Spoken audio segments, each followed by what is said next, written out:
Hey,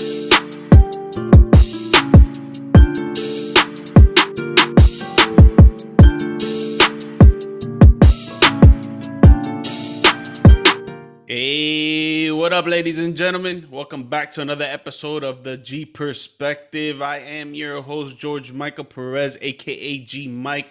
Y'all already know what it is. You can view the Zoom meeting through through YouTube. Under the channel GMike Media _, or you can listen to the audio podcast at the G Perspective on Spotify, Apple Podcasts, Google Podcasts, or wherever you get your podcasts. I'm excited for this episode. I know I say that all the time, but for every episode, I'm excited. If y'all can see it, if y'all could hear, I got one of my classmates in the program from Dan Patrick School of Sportscasting at Full Sail University. This guy is my dog. He's my dude. He's 7'6". They call him the young Yao Ming. You already know what it is. He's a Philly fan, and you know I'm a Dallas fan, so we got a dope main topic today. Go head-to-head clash. Logan Peter, how you doing, my man? Man, Yao Ming, I haven't heard that one in a while. You brought that one back from the dead. Yeah, man. George, it's always a pleasure. Always a pleasure talking to you, George. Yeah, man. Hey, before we get started, before we jump into it, I just want to mention, we're both in the same program. I think you're a class behind me. We're still doing, we're still learning a lot. We still have almost like 10 months, 11 months left till we graduate. But I see that you're improving. You're putting in the work into your craft. I just want to give you good luck and give you that positive energy going forward. Don't let anyone discourage you. Have that self-confidence because we're going to the top, baby. We're going to the top. You know it, man. You know it, George, man. Guys like us, we work hard. We do what we need to do to get to where we want to be. And you know me, I'm going to get to where I want to be. Yes, sir. Yeah, of course, man. I'm going to be working. You already know. Yeah, man. So jumping straight into it, it's been an exciting week for football and basketball. We're going to start off with basketball first. Kyrie Irving is back in the NBA, ladies and gentlemen. He's out there hooping. He's not at home no more. Before we get to the nitty gritty, let me explain what the situation with Kyrie Irving is, just for everyone out there. They probably don't know. So the Brooklyn Nets are bringing in Kyrie Irving as a part-time player to play in games away from Brooklyn and away from Toronto. Now, away from those two cities, because Brooklyn, they allow him to play at home, but they won't allow him to play in the games because he's not vaccinated. And then Canadian law mandates that if you are not vaccinated, you cannot enter the country. So before we get into all the specifics on how he played in his first game back and everything, Logan, tell us and tell the audience how you feel about the situation on how they're treating Kyrie Irving as just a part-time player going forward. Yeah, well, obviously we know the times that we live in today are quite complicated and quite blurred at times. You don't really know. There's quite fine lines everywhere you look now. And obviously the Kyrie situation is something just like that. But let's be real, George. Kyrie Irving makes this team whole. He makes the Nets an NBA championship contender because, quite frankly, if Kyrie Irving doesn't play, yes, Kevin Durant is a special talent. We know this. We know James Harden is as well. But Kyrie Irving makes that team a very, very dangerous squad. Nobody wants to face that team when Kyrie Irving is on the court. And that showed in Indiana. Yeah, man. So just like how you said, I feel the same way. I think this is Kyrie Irving's team. I don't think it's Kevin Durant's, even though Kevin Durant is a better player than him overall. But I feel like this is Kyrie Irving's team. He's the one that brought KD to go to Brooklyn. He probably hit up James Harden and he was like, "Yo, man, I know you don't want to be in Houston. I know you want to come over here and play with your boy that you used to play with and play with me. You know I'm nasty as hell. You could be out here running the point." I'll be the 2 guard. We got KD at the 3, 4, 5, or whatever he chooses to be, But, hey, he does his thing, and they missed him a lot. For sure, us NBA fans missed him. And just like you said, they played Indiana in his first game back. He went 9 for 17. Not great, but not bad. He shot 53 from the field, 22 points, 4 assists, 3 rebounds, 3 steals, and 1 block in just 32 minutes. Bro, His first game back, they let him play 32 minutes. You think that was a good idea, or you think they should let him keep going off easily? Man, this guy's a hooper. I'd put him on the court however long he wants to play basketball. I say, Kyrie, go play, because anytime you're on the court, you are so special. Like, just watching that game, I didn't catch the full game, but I did catch a glimpse of some of the plays that he was making, and it looks like he never missed a step. His confidence is always right there every time. He never looks like he's out of place or not too big for the moment. Kyrie Irving's Kyrie Irving, man. I mean, he's the one that made that game-winning shot over Steph Curry in the finals in 16. Man, like, I think people forget recency bias in today's world is insane. And I think people forget just how special Kyrie Irving really can be when he is at the top of his game. Yeah, man. And, on Wednesday night, they played the Indiana Pacers. Like you said, they won 126 to 121. They improved their record to 24-12. They're second in the East, a game behind the Bulls. But from the 1 seed to the 4th seed is pretty close. But we'll stick with the Nets from now. We're close to the halfway point of the season. The All-Star game is literally around the corner. You think right now, with adding just Kyrie Irving and playing in the 22 remaining games, because he can only play in 22 games of the remaining of the next season, you think that's going to amp it up and they're going to have that great momentum moving forward and try to make it past the second round instead of losing like last year they did to the Milwaukee Bucks? Yeah, so I think depending on how the situation advances with Kyrie Irving, you never quite know what could happen. He might turn around tomorrow and say, you know what, let me go get vaccinated. I doubt it. Yeah. I doubt it, but you can't rule anything out, especially in today's world. So if he's just playing in their away games, absolutely he's going to add that extra. He's going to add that extra X factor that most teams lack, and he's going to add that to the Nets every single time he steps on the court. And to me, it's kind of interesting. You don't really hear of guys playing part-time ever. Yeah, ever. Ever. First time NBA history for sure. Yeah. So it's just crazy to think that it's such a generational talent like Kyrie is the one that's doing it. Like, it's not, the 11th guy on the bench that's saying, yeah, I don't want to get the vaccine and not play. It's Kyrie Irving. Like, he's the top 2 player on any team he goes on. So the fact that he can only play the fact that this situation is even happening is insane to me. I think you have to look at the Milwaukee Bucks. They're always a talented roster. I do think Chicago will fade eventually. I don't think they're going to be the one. They'll definitely stay in the hunt of the top 4. I don't think they stay the one, though. I really think it's down to Milwaukee and Brooklyn for that one.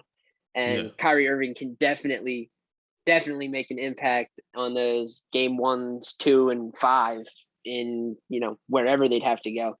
Obviously, you want him for every single time you step onto the court, but he is that much of an X factor when it comes to, wow, every time we play on our home court, we have to deal with the fact that these guys get another monster that can take over a game.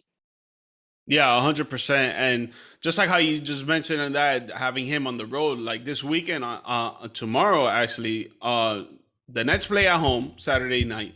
Then they got to go to Portland to play over there in Portland. So all the other players in the Nets are going to be dead. And especially on a back-to-back, they're going to be dead. Their legs are going to be dead. They're not going to be rested. But then when they go on the road, they're going to have Kyrie Irving, and he's going to be rested. He could drop 35 to 40 points and then have everybody else just drop 10, and they could still win the game. He could play 40 minutes and very easily say, we got 2 more in Brooklyn coming up. Let me just ball I'll just play the most self-dependent basketball I can possibly play, iso ball, which Kyrie Irving is exceptional at. There's no one quite better off the dribble than Kyrie Irving. I don't care what you say. I'll argue that until whenever. Nobody off dribble is better than Kyrie Irving. He is a magician with that ball. He just is. So him being well rested after everybody else is dead tired, coming in and saying, hey, I got you guys tonight. Like, that is something that is unheard of. So it's going to be fun to see how it turns out. Yeah, man. And again, he got 21 games left to play in this season for the Nets, and it's awesome to see him back on the floor. Obviously, just speaking about him coming back, we're gonna see Clay coming back later on. So it's dope to see right now in the NBA adding a superstar back into all NBA schedule regular season games. It's pretty dope. It's pretty dope. But That is for sure. jumping into a player that they're going to be losing for the National Football League, Antonio Brown, and the situation of what happened Sunday. Ladies and gentlemen, if you don't know what happened, the man spazzed out. He's going crazy on the field. It could be a couple different things. I know you have your own thoughts on it, and so do I. But to clarify things, on Sunday, Antonio Brown was basically kicked off the field, and then he started acting some sort of way. He took off his jersey, his pads, his undershirt, his gloves. He basically got naked on the field, and he was throwing everything into the stands. And he left in the third quarter, and he didn't return for the rest of the game. Before we get into everything, what do you think about that situation on Sunday? You know, it's so tough to talk about something that, you don't quite know the whole story. And I hate to form an opinion on something or someone, especially when I don't know all of the facts. But obviously, we know AB's past. We know he's had a troubled past. We know he is sort of on Kyrie's level mentally, whereas, sometimes the rest of society thinks that there could be something going on that, doesn't happen in most other people's head, like something like that. I don't know how to explain it, man. These guys, they're just out there. So am I shocked AB did something like this? No.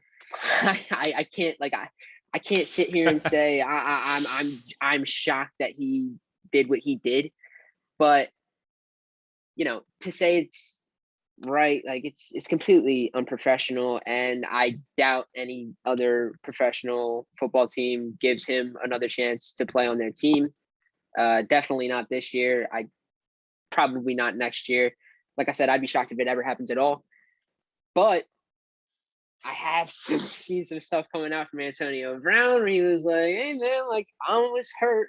They knew I was hurt, and they kept Yeah. trying to play me." And I'm like, dude, I can't play. So listen, like I said, it's tough to form an opinion on something that I don't quite know everything about. But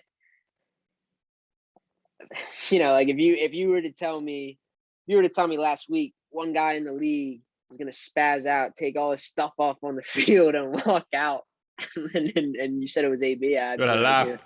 I'd be like, that kind of makes sense, Sounds like something he'll do. Yeah, exactly. Yeah, so getting into the specifics about it. So there's basically three sides to every story. One person's one side, another person's the other side, and then God's, in my opinion. But we'll go with AB's story first. So basically, his story is that he was hurt, and the head coach wanted to play him, and he told him that he can't play, and the head coach kept insisting, and he's like, "No, I'm not gonna play," and he told him, "Get the f out of here, you're done." The other story is that the head coach says, he said this in a press conference a few days ago. He says that AB was upset that he wasn't getting targeted as much in the locker room during halftime. So the players took care of it. They calmed everything down. Everybody thought everything was all right going onto the field in the third quarter. In the third quarter, he brought it up again, and it kept going on. Bruce Arians called for a specific package that Antonio Brown is always in. Antonio Brown didn't want to get on the field. He asked the coaches, "Oh, what's going on?" And they're saying that he doesn't want to get on the field. And he went up to him and he talked to him. And he's like, "What's up?" He's like, "I'm not getting targeted as much." And he's like, "Yo, you know what? Get the F out of here. You're done." So when you hear those specific sides of the story come out, you don't know what to believe. Just like you said, you can't really form an opinion because we don't have all the facts. But let's play speculation here. We'll go on AB side first. Let's say he was hurt and the coach wants him to go back into the game to play with pain to kind of meaningless game because the Bucks are still in the playoffs no matter what. But they want to win. They want to get that momentum going into the Yeah, playoffs and keep going. Yeah, and you got seeding purposes. So there's, I mean, like you Yeah, have a little exactly. bit of something to play for, but like you don't you never want to go and lose to the Jets. Yeah, true, It's true, not true that's that. not a No one very wants to good lose to the that's Jets. not a very good momentum boost. So let's say he was her and the coach wants to play. People in the NFL play her all the time. You hear these stories all the time. So, and then you saw him at the end jogging off the field. Yeah, you know, like you could jog off the field, but you can't go 100 miles per hour. So it's like, I'm on the fence with this because I've played her when I was playing high school ball. Obviously, it's a different level. It's a different animal. The National Football League. I don't think I could For ever play sure. in the National Football League, but still, like, you know, we got our own opinions on it. I played her. I'm pretty sure you played her in sports that you played. Would you have told your coach, "Yo, I cannot play at all," and he gets super pissed off, and you keep insisting that you cannot play? Would you throw a tantrum like that after when he tells you to get the F out of here, or would you, go change, get back on the bench, try to hype up your teammates if you really love your teammates? Yeah. And it's funny that you mentioned that at the end. Like, do you really love your teammates? That's the thing that me or that's the thing to me that is something that Antonio Brown has never done, right? Like Antonio Brown's all about himself, man. It's me, me, me, me. What can I do for me? And that's how he's always been, right? I mean, you big Ben Roethlisberger says the same thing. Le'Veon Bell will tell you the same thing. Mike Tomlin will tell you the same thing. John Gruden will tell you the same thing. Yeah, This facts. guy just this guy just wants what he wants, and he's a fantastic football player. Personally, I believe that with a couple years, if he didn't miss the time that he's missed, I think he would be a Hall of Famer. But the I fact of the think he's matter still a Hall of is, Famer. exactly, he can be 100% debated on it now that he still deserves his recognition to be in the Hall. But the fact of the matter is, he's always kind of been this head case. So it's tough. Like to me, it's like the boy who cried wolf, right? I mean, it's tough to believe a guy that has constantly said all these things, and then eventually all this other stuff comes out, and then years later, like to me, the media will do anything for a story, so it's so hard to judge what is true and what's not. And like even in the situations he had with Pittsburgh and the situations he had with Oakland, you don't really know what happened. And we never really will. Like we can form all the opinions we want, and that's kind of what we do here. To answer your question, no, I wouldn't be able to do that, and that's why I question AB's loyalty to his teammates. I think that would be, to me, something that I wouldn't be able to break. Is like, man, like these guys are my brothers. I go to war with these guys every single time I step onto the field. How can I give up on them? And that could be because I never played a sport to get paid for it, and I always was playing with my brothers when I played sports. So Yeah, like it's to me, it's different for like sure. exactly. I would have never quit on those guys, no matter what my coach is saying to me. I used to get ripped into all the time. Like it's just how it was. I'm like, whatever, I don't care. I move on for it. But AB, he never could move on from stuff like that, man, and that's kind of been his downfall from these past couple of years.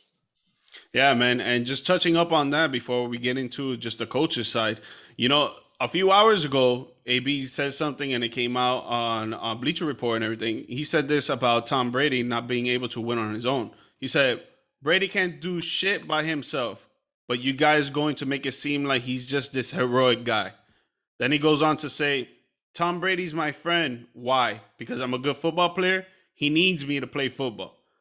It's like just that, just listening to that, reading that is just, you could tell that you're right, that he's just about himself. He's not really about other people, other teammates when it comes to football specifically. Because it's like, this guy, Tom Brady, let you live in his crib, bro. He let you sleep in his house. He gave you It, food. Like, come on, how you going to be saying about your boy like that? Come on, like man. I think about it like this, man.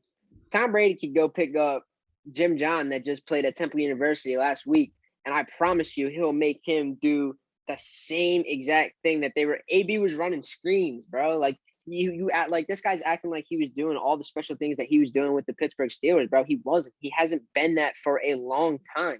He has shown flashes of it, and of course, yeah, he gets a little out route every once in a time, fades the corner, and it scores a touchdown. Like You have the greatest quarterback of all time throwing you the football now, dude.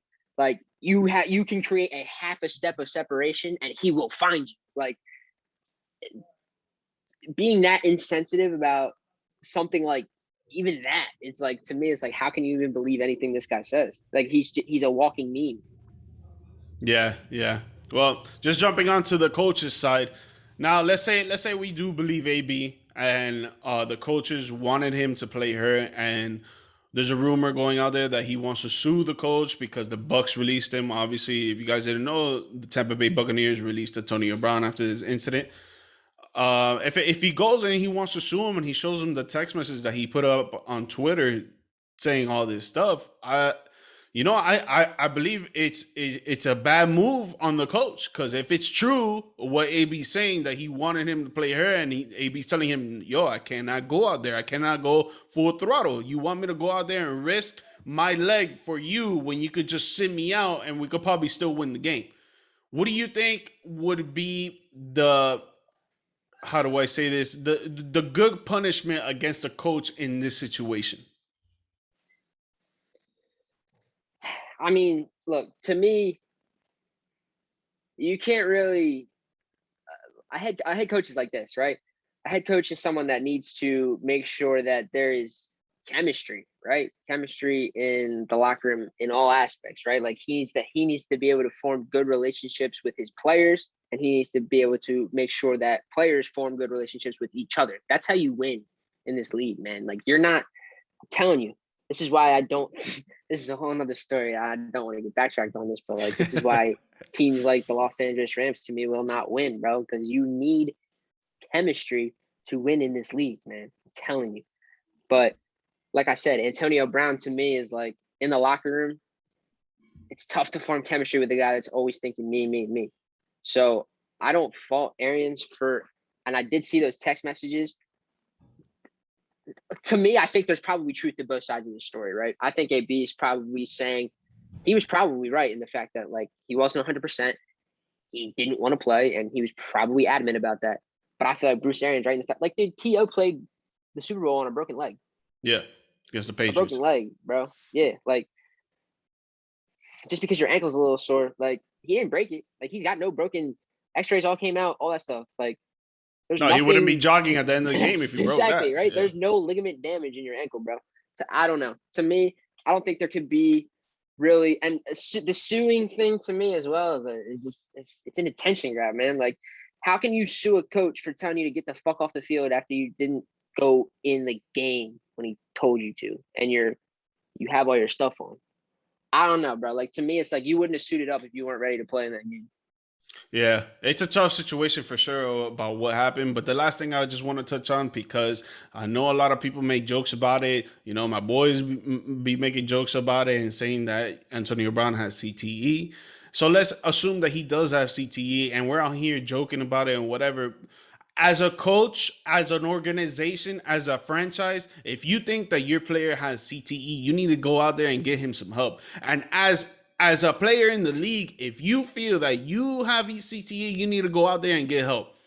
So my thing is, you think that AB has CTE, or you think it's just that we use that as an excuse for all the crazy stuff that he does in front of the camera, that he does behind the camera, behind the scenes, and that just come on, that it is all dramatic. Yeah. I'd argue that if he did have something along those lines, that's something the NFL as a whole league has to figure out, right? Like, I don't think it's fair you can put something like that on a coach or a team that has a whole different goal. Like, they're trying to win, right? Like, a head coach is trying to win a Super Bowl, not babysit. Like an organization is trying to reach glory, and like, I don't know. To me, it's like I don't feel it's their job to, I guess, look into stuff like that. But I 100% agree with you that it needs to be looked into because it's a problem. But that's something the league needs to do. And Roger Goodell is another guy that I scratch my head every time he makes a move, because every single time, to me, it doesn't make sense. He needs to be the one that's implementing these things. Like, dude, get this guy Antonio Brown a CTE scan.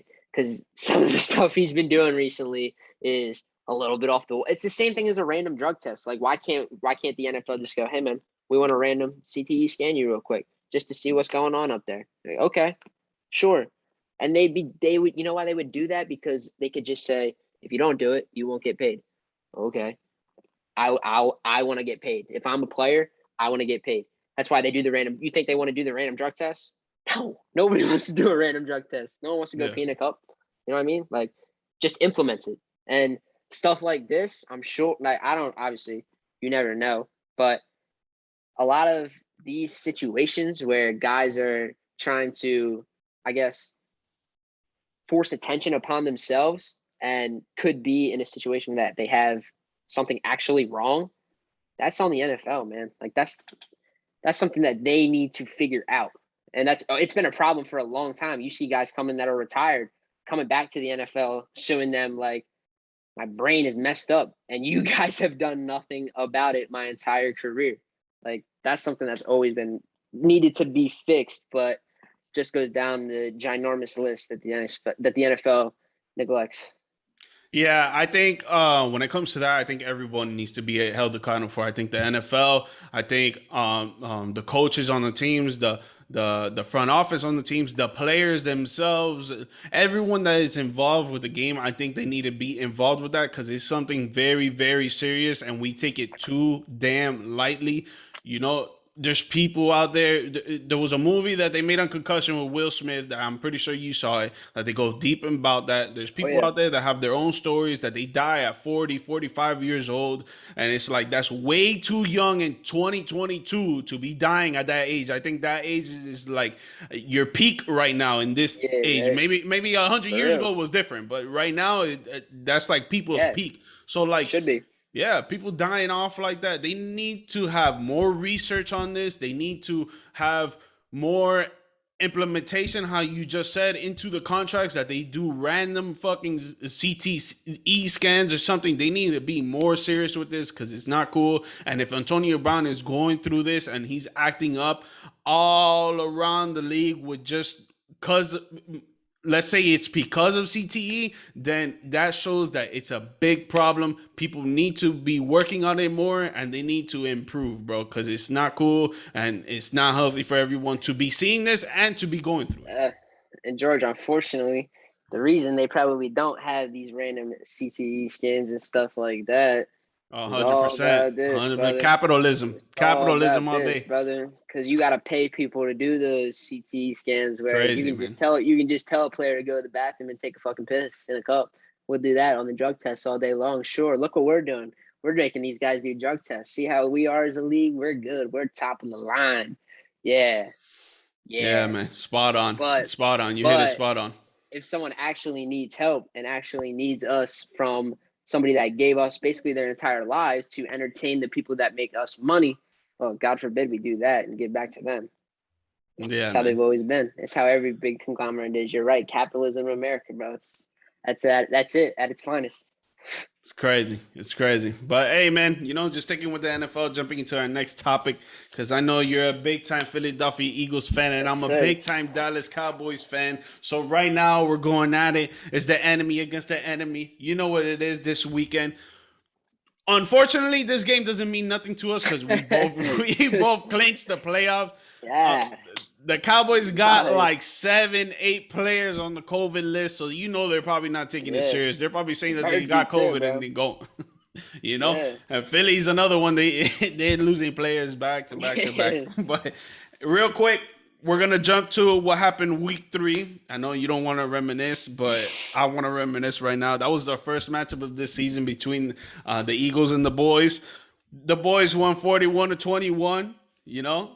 Dak had 41 rushing attempts. I'm sorry. Dallas had 41 rushing attempts for 160 yards and 2 TDs, while Philly had 12 rushing attempts for 60 yards and 0 TDs. Before I keep going on everything else that happened in that game, do you think that with this weekend coming up, it doesn't really nothing to us. But we'll jump into the playoffs because we might face each other in the playoffs. So we'll talk about that a little more. You think that you guys need to be more impactful on running or more impactful on the passing game on offense to beat us? George, let me tell you something. The Eagles have a chance to beat anybody in this league if they run the ball more than 25 times a game. I promise. They have a chance to beat anybody. They have one of the best offensive lines. Look, the reason that game looked like that game is the exact stat that you said in the beginning of that. Yeah. 12 rushing attempts for 64 yards, 41 rushing attempts for 160 yards, and 2 touchdowns. That is what the Eagles do to teams now since like week 9. That's what the Eagles do to other teams. They rush it for 40, for 160 and 2 touchdowns. Like, teams don't do that to them anymore. I think Dallas is actually the last team that's run for more than 100 on them, like for one guy. So look, to me, like, this is a complete different team since week 3. I will say that. Yeah, I agree. What I'll also say is Michael Parsons is on a different level than any player on either of these teams. And that's something that is very scary for anybody that has to face the Dallas Cowboys, because you never know what you can expect from number 11 from Penn State, because he is that good and that dynamic. So that's always something that, you know, also didn't really, I think he showed up a little bit in that week 3 game, but I'm pretty sure Randy Gregory had a huge game against the Eagles in week 3. And like Michael Parsons really didn't do as much as he's done to a lot of other teams in this league. Yeah. So, you know, it could have been a lot worse. No, yeah, but just like how you said, the rushing attempts is what really messed you guys up. But another thing that messed you guys up was that you guys had 13 penalties for 86 yards, while we only had 4 for 37. So you guys got to reduce that alive. You plan, if we face each other in the playoffs, because this weekend doesn't really matter. But if we face each other in the playoffs, which is most likely going to happen, you guys need to bring that down. Both teams had 350 total yards, though. So that means Jalen Hurts was slinging it. So was Dak Prescott, and obviously our running game was dope. Hurts had 326 yards for 2 TDs, but 2 interceptions, while Dak had 238 yards with 3 TDs and 0 interceptions, baby. You know, the Cowboys, but the Cowboys lead the series in history, 71 wins to 54 losses against the Eagles. So, you know, I just want to throw that stat out there. Listen, that don't shock me. All right, let's be real. That don't shock me. Come on, that doesn't shock anybody. But let me tell you something. If the Eagles want any chance of beating the Dallas Cowboys, Jalen Hurts cannot throw for more than 225 yards in the air. Cannot do it. Okay. Cannot do it. Because you think it'll be too much of a liability? No, not even. They're just not running the ball enough. If he throws the ball for more than 225 yards in the air, they are not running the ball enough to beat that team. Just not doing it. I'm telling you, the Eagles are not a good. They're a terrible football team when they pass the ball 67% of the time and run it 33%. But when you flip those two numbers, they are a top 10 team in every offensive category. So it's something that has really flipped the switch, I guess, in Nick Sirianni's playbook, is the fact that Jalen Hurts can run whenever he wants, right? Like, he can run whenever he wants. Yeah. So if you mix Jordan Howard with Miles Sanders, 2 guys who run completely different, then you throw Boston Scott in there, who's a little Darren Sproles, then the play action opens up so much. And even if that doesn't work, just run. You're getting at least 5 yards, Jalen. Like, just run it out. Boop. That's what they've been doing the past 9 weeks. That's why they're in the playoffs. Yeah. They came up sneaky, coming up with that clinch wild card win. You know, just like you said, if Jalen Hurts throws too much, he's probably going to throw some interceptions to my dog Trayvon Diggs out there. You know, you got Diggs Island back there. I know it used to be called Revis Island when Revis was in the league, but we're changing it. We're giving him the relocation of Diggs Island. Yeah, I think that you're lucky he's a ball hog. He's a ball hog for real. You're lucky he's a ball hog though, because he don't do much else. Yeah, there was a stat that said that he's he has the most interceptions, but he has the most yards given up. yards given up. But when you think about it, it's like if you're going for the interceptions all the time, that's gonna happen. Look, of course it is. Yeah, you're right. But come on, bro. He's giving up over like Darius Slay's giving up like 400. That's a lot of yards, bro. That's a lot of yards. Hey, they're trying to go for the pick. Go big or go home, right? Right. He's been a ball hog all year, and you can't knock that out of his game. He does lack a little bit of like I don't know, like man to man. To me, like when he's got safety help, he's very good, right? But man to man, to me, he has a lot to learn. But he's super young, so he can learn that. So the fact that he's already, picking the ball off like he is definitely something special, man. It's just been crazy to watch. Yeah, bro. I think what you guys like, if your defense ramps it up, because we just lost Michael Gallup, so that's a one receiver down. So that's he's gonna be Eagle next year, George. Michael Gallup's gonna be Eagle. You think so? Year. I mean, I wouldn't be surprised if Dallas lets him go. He's already been injured twice. He's not gonna resign. There's no way they can. Listen, to me, it's like you already re-signed Coop. You're gonna have to re-sign CD soon, right? I mean, what's that? Not this year, but next. Yeah, not next year, but the year after. It's his second year in the league, right? His second year, yeah. So his fourth year. So he's got 2 more left on his rookie. You're gonna have to re-sign him. You already re-signed Coop, and then, gosh, who am I forgetting, bro? Who lines up on the outside with Coop? Wilson. I think it's Wilson. Yeah, Wilson. Number 1. Yeah, Wilson.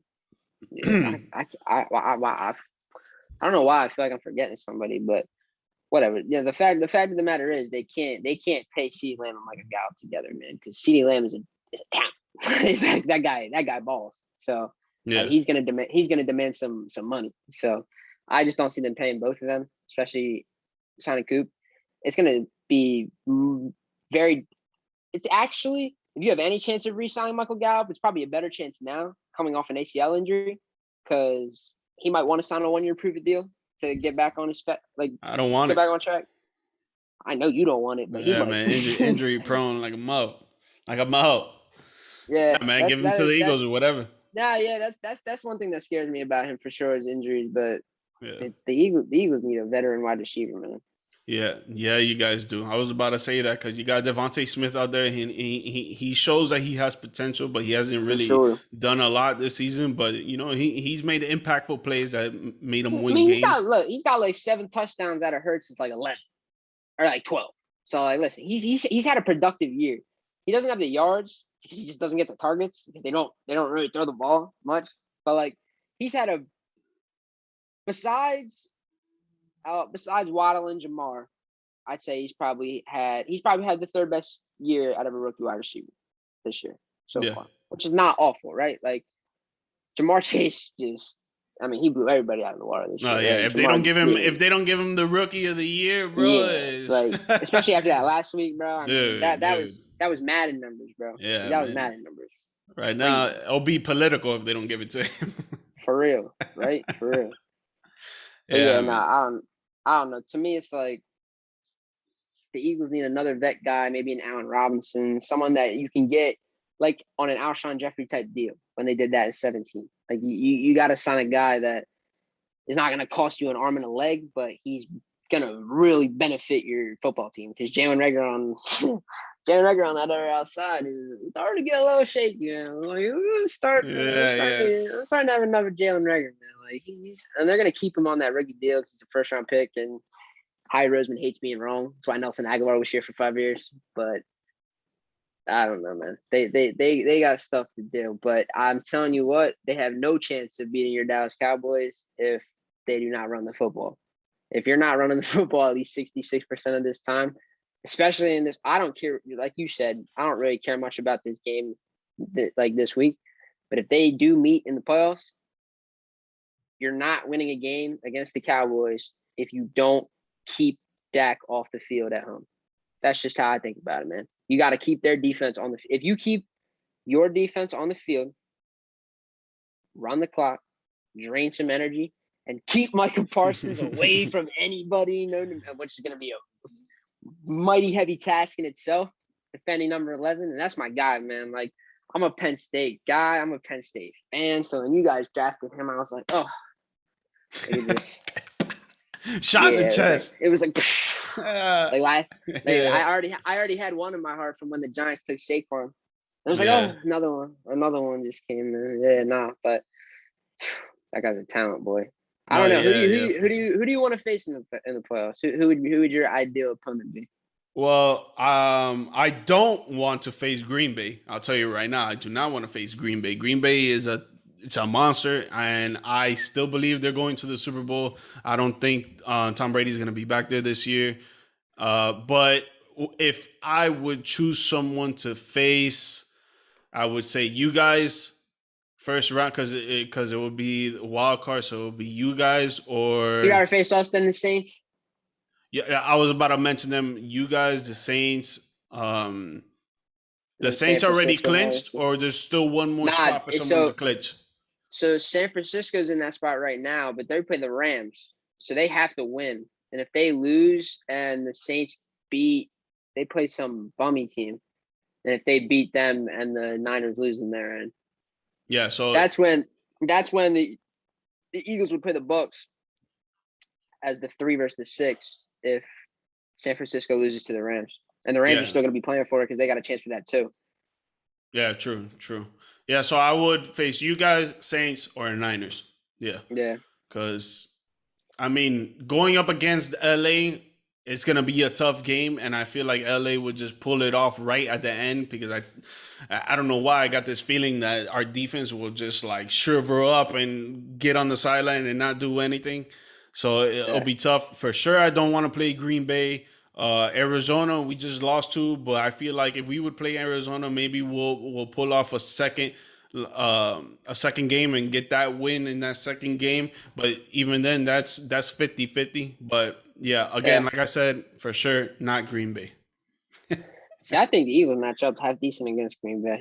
I know I probably sound like a maniac, but I don't know. Like to me, it's like because listen, if the Eagles win a first round game, like they're going to Green Bay, right? Like there's no ifs, ands, or buts about it. If you somehow get past the first round, you're going to Green Bay. Like, you can't change that fact. So, you know, like I said, man, this whole Eagles playoff run to me, like they can do whatever their run game takes them, man. I'm telling you, and like I don't want to sound like the crazy guy that thinks his 7 seed team has a chance of doing something. Like I'm being so serious with you.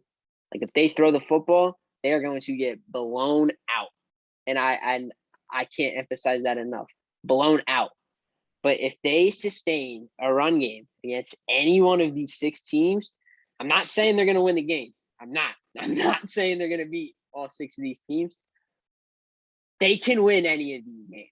They can beat any of these. Like there is a chance. Like I don't look at any of those 6 teams ahead of the Eagles and go, they have no shot of winning that game. Yeah. I just don't. And I'm sure you feel the same way about the Cowboys. That's why I'm so excited about this playoffs, is because I really don't know, dude. I don't know who knows what Jimmy Garoppolo we're gonna get in the playoffs, right? Like who knows what Dak Prescott we're gonna get in the playoffs? How many Dak Prescott playoff games have you seen him light up the world? Yeah. Not many, right? Yeah. You know what I mean? What Aaron Rodgers are we gonna get? What Tom Brady are we going to get? The Tom Brady that does the same thing he does in the playoffs every single year and at least get to the NFC or the conference championship? You better hope that defense comes to play.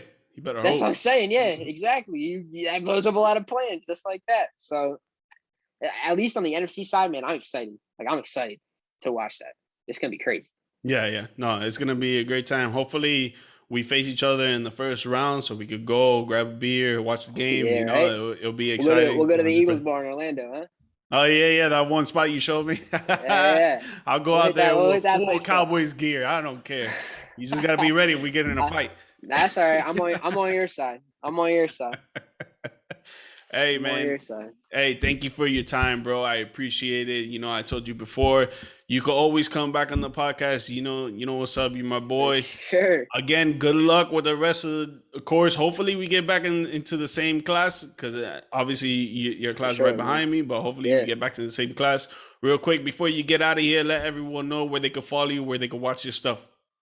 Oh man. All right. Logan Peter 9 on all plats, Instagram, Twitter, all that. And then I got Around the John, my own podcast, the Phillies podcast, more an MLB podcast now, but a little bit of that. But you can find that on Spotify. You can find that on Apple Pods. Yeah. So Around the John on that. With the what's the tag? Around John. There you go. Around Look up John. Around John on Spotify. You'll hear it. Anything MLB. Anything MLB, that's a brief description that you got on your podcast? Anything MLB, man. We're talking all things MLB. We're going slow right now.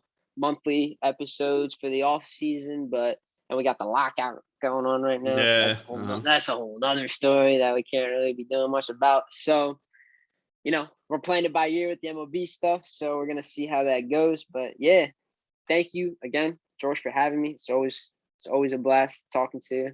And whenever you'd like me to come on, I'm here. Yes, sir. Yes, sir. I gotta get more into the MLB. I used to be on that when I was a kid, but I gotta get more into it so I can jump on your podcast, bro. Because for sure, man, I gotta broaden my horizons when it comes to sports for sure. Yes, you do.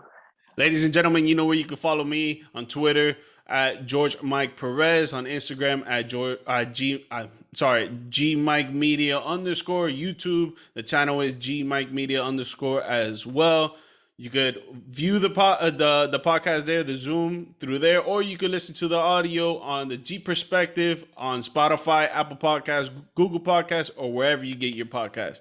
Logan, thank you again, my boy. I'll see you around soon. Everyone, take it easy. We out of here.